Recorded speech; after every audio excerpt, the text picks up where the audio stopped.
Is May 24th, 2017. It's around 10 o'clock in the evening, and my name is Bill McCamley. I am a state representative from Las Cruces and Mesilla here in New Mexico with your special session legislative update.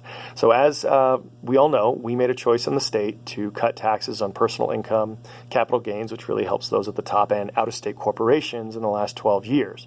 What that means is our state budget is now very, very reliant on oil and gas revenue, and since oil and gas prices are a lot lower now, which is great for you at the pump. The problem is the state doesn't bring in the same amount of revenue we need to help fund schools, universities, cops, social services, roads, all those things that we do to function as a state. So this year, in the regular legislative session, which happens during the winter of 2017, the legislature passed a state budget, which actually did a little bit of cuts to many agencies across the board, but froze cuts for public education, because we think that's important, as well as courts and economic development programs. To do that, though, our revenue estimates said that we would be about $150 million short with the taxes that we have currently in place now. So what we did was we sent up to the governor a bill with that budget in it, as well as a revenue bill that had a whole bunch of different things that she could possibly consider passing in order to help pay for those revenue shortfalls. What she did, though, was veto every single one of those revenue shortfalls, and she vetoed all of higher education in New Mexico, around $700 million. And without that, schools would basically fail. So universities like NMSU and UNM and Highlands and Western, as well as two-year schools, as well as the New Mexico School for the Deaf and Blind and New Mexico Military Institute, and all those schools would basically cease to be as we know it. So we're here at what is called a special session to try to figure this stuff out. What did we do today?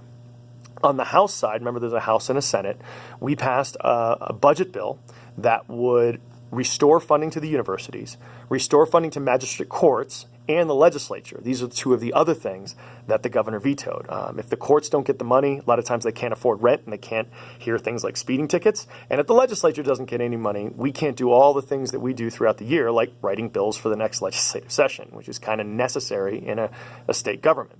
We also passed a revenue package which did three things. Number one, it allowed for more oil and gas money to go to reserves in the future based on a 5-year average of what those numbers are. So if we get a huge amount of money next year, we can't spend it all. We have to put some of it into reserves. We also asked for an internet sales tax. Most chambers of commerce are actually supporting this because allowing for Amazon to not pay tax, whereas your local bike shop or your local furniture sales has to, is very not fair to the local businesses. And that would raise $30 or $40 million. We also passed kind of a complicated healthcare issue where we would charge tax to some nonprofit hospitals, but allow some of that money to go to get matched by federal Medicaid dollars. And most hospitals actually really like this because they probably get more money out of it. So we're sending that up to the governor. The governor has threatened to veto all this. I don't know why, because in the committee where this was considered, no one stood up to oppose it. The Senate also passed a bill that did a sweep of a bunch of money that is currently in play for a bunch of infrastructure around the state that is not being used. So it will allow us to use that money to help with the current year deficit. And we did another version of that for the current capital outlay that we would normally this year spend on various infrastructure projects around the state. But it's about $70 million, and we decided this year, because we're in this tough situation, we're going to put it into the budget. So tomorrow, that was all done today, and that's the two bills that the House passed are now over in the Senate. I'm not sure what they passed, but the sweeps and swaps bill that I talked about that took that capital money out and allow us to spend it this year is now up on the governor's desk. So tomorrow we'll be finishing up switching some of these bills back and forth between the House and the Senate. We will also be considering in my committee at 9 in the morning a very large 403-page bill. It's right here on a huge amount of tax reform. This is something that a lot of us want to do. We have a lot of carve-outs in our tax system that probably don't need to be there, and that drives the rate really high. There are a lot of issues with this bill, and I've spent the last 2 or 3 hours going over a lot of them with our Legislative Finance Committee. So we'll have an opportunity to talk about that tomorrow in that committee and see where we're at in terms of what's good about the bill and what's bad about the bill and how we want to move forward.